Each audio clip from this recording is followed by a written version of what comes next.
Materi yang kami bahas ada 3.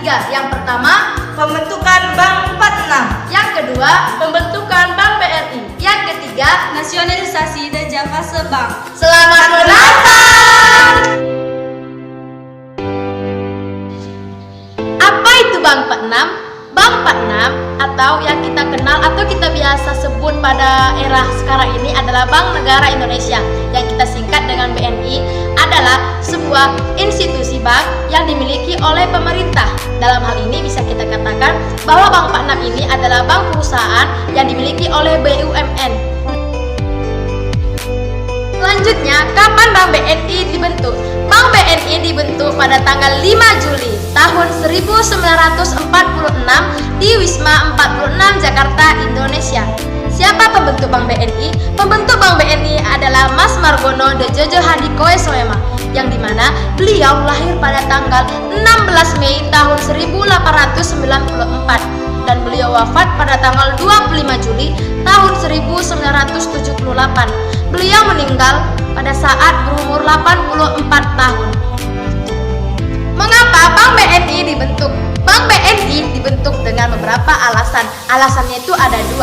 Alasan yang pertama adalah untuk mencapai perekonomian yang lebih baik. Sebelum dibentuknya Bank BNI, perekonomian di Indonesia kurang maksimal. Jadi setelah dibentuknya bank ini, perekonomian menjadi lebih baik dari yang sebelumnya.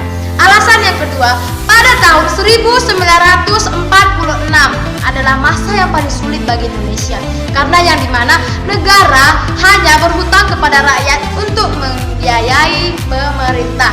Jadi dengan dibentuknya Bank BNI ini, yang tadinya Indonesia mengalami kesulitan menjadi lebih baik lagi dari sebelumnya. Sebelum dibentuknya Bank BNI memiliki visi misi. Visi Bank BNI yang pertama adalah menjadi lembaga keuangan yang unggul dalam layanan dan kinerja secara berkelanjutan. Bank BNI memiliki beberapa misi. Misi yang pertama adalah memberikan layanan prima. Misi yang selanjutnya adalah memperkuat layanan internasional. Dan misi yang selanjutnya adalah meningkatkan nilai investasi. Setelah dibentuknya Bank BNI memiliki beberapa dampak. Ada 2 dampak. Dampak yang pertama adalah dampak positif. Dampak positif sebagai bank devisa yang membiayai ekspor. Dampak positif yang selanjutnya adalah hal yang strategis baik dari segi ekonomis maupun politis.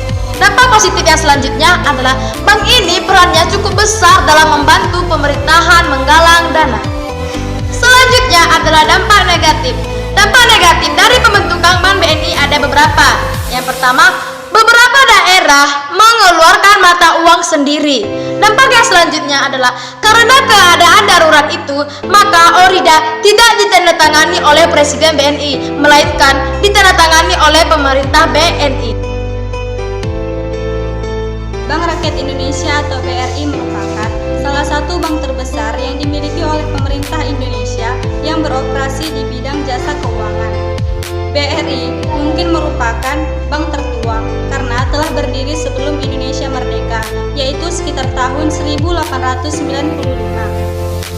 Sebelum berganti nama menjadi Bank BRI, dulunya bank ini bernama De Pauwokertos Hulp and Spaar Bank der Island Hoofdstad. Itulah nama Bank BRI yang berdiri pada masa kolonialisme Hindia Belanda di Indonesia.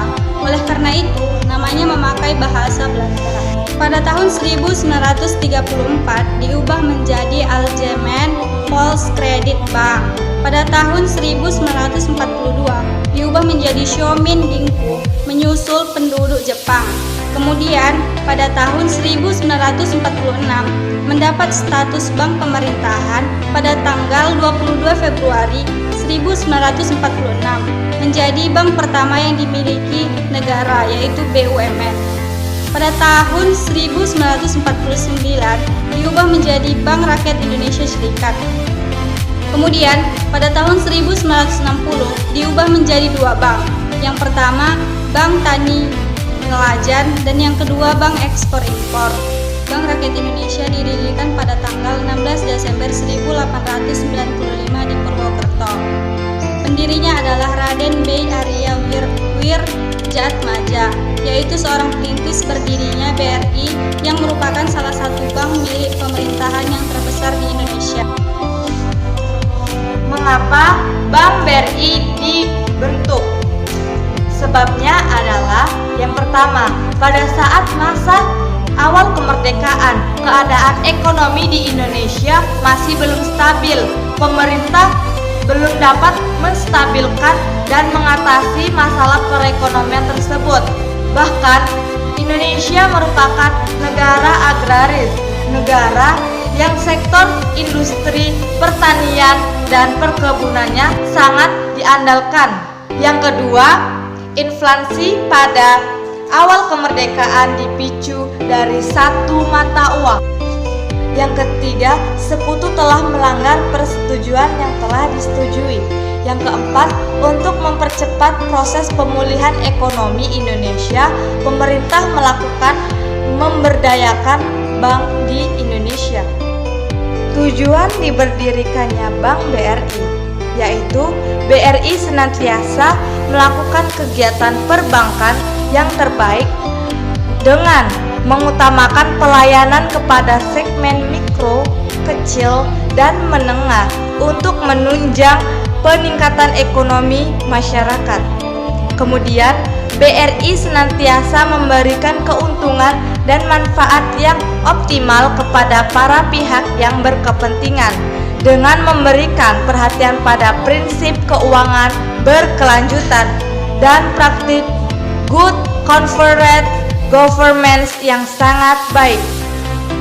Pada pembentukan Bank BRI memiliki pengaruh. Yang pertama adalah pengaruh positif, yaitu nomor 1, tahun BRI mempunyai tugas memberi pinjaman kepada masyarakat, menerima tabungan, menjalankan pengkreditan seperti bank pada umumnya, dan usaha-usaha yang diserahkan oleh pemerintah.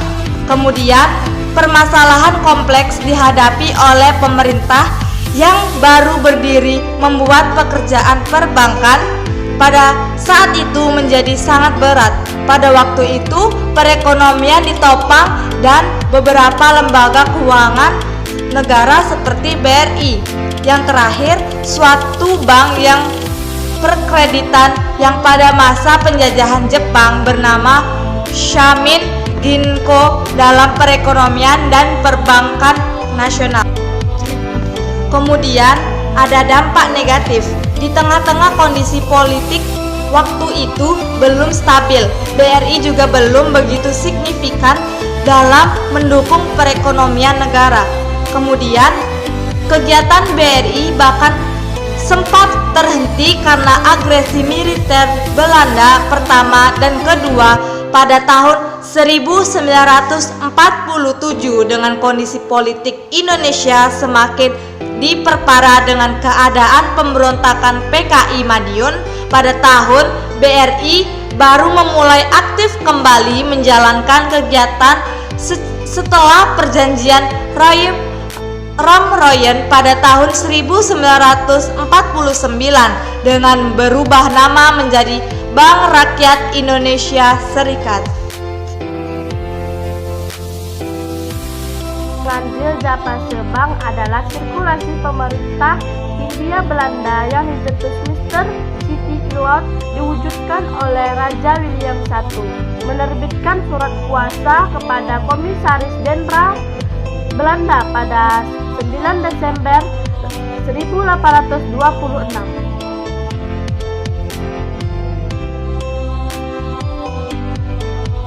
Di mana pembentukan Japase Bank adalah sentral bank pertama yang ada di wilayah Indonesia, didirikan oleh pemerintah Hindia Belanda dengan perintah Raja William I. Karena adanya kesulitan keuangan Hindia Belanda yang memerlukan penerbitan dan pengaturan sistem pembayaran. Pada tahun 1828 atas perintah Raja William I pada lokasi kantornya yang pertama berada di Batavia atau Jakarta. Yang pertama Mr. Dehan, yang kedua Nicholas van Kerkhoff. Demikianlah materi yang telah kami jelaskan. Apabila ada kesalahan baik sengaja maupun tidak sengaja, kami maaf sebesar-besarnya. Kami akhiri. Wassalamualaikum